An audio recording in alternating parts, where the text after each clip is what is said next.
After the Fulani conquered the northern part of Nigeria, what next?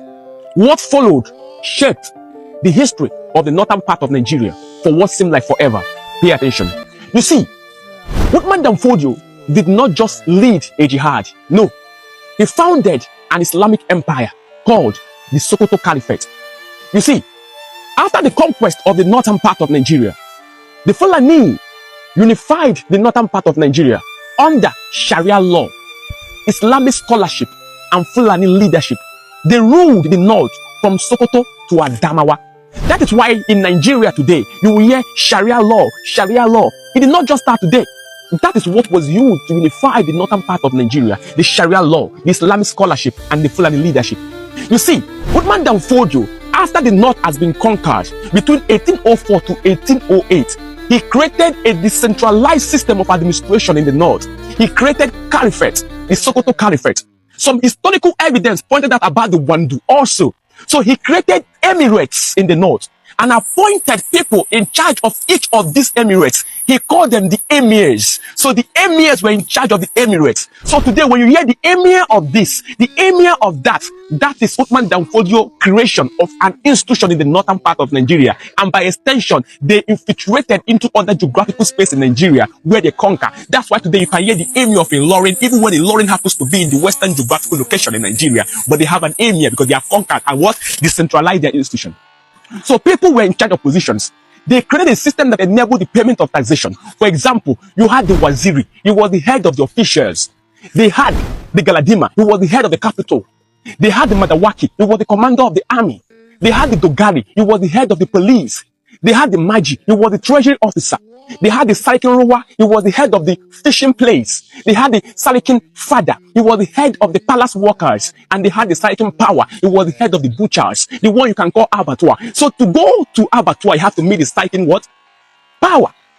To go to the head of the officials, you meet the Waziri. To go to the army, you meet the Madawaki. To go to the police, you meet the Dogari. To go to the treasury, you meet the Dogari, treasury officer. So people were in charge of positions. It was decentralized. People were paying taxes, but power and loyalty flowed back to the caliphate, the Sokoto. He made his son, Muhammad Bello, and his brother, Abdullahi, in charge of the key legions. Some historical evidence pointed out that his son, Muhammad Bello, was in charge of the Sokoto Caliphate, while his brother, Abdullahi, was in charge of the Wandu. So, these were systems that were there at that point in time. So, with time, the Sokoto Caliphate became the biggest and the most organized pre-colonial Islamic states in Africa.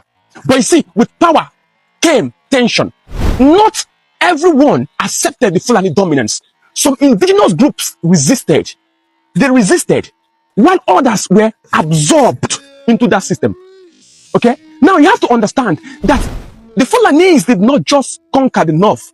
They created an empire. That empire shaped the politics, the religion, and the power structure of the northern part of Nigeria till date. And that empire also shaped the politics, the culture, the history, and the power structure of every region where they found their presence. Like as you can see in Ilorin, that part of Nigeria, even if it happens to be in the west, they still have the emir of that place till date. That's what you need to understand. But you know something happened.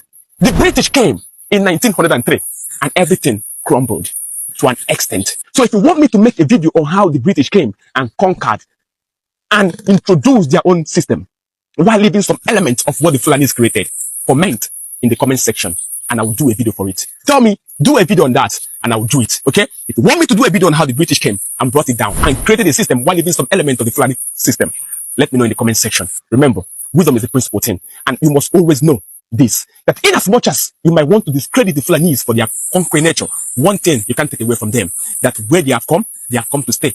And most times their dominance is irresistible, if not checkmated and washed. Okay? This video is not meant to disorganize the unity of Nigeria. No, it's to enlighten you with wisdom and understanding. And what you do with knowledge depends on how you understand it. But wisdom is the principal thing, and knowledge makes a man unfit to be a slave. Wisdom Africa is the principal thing. You can follow me on all social media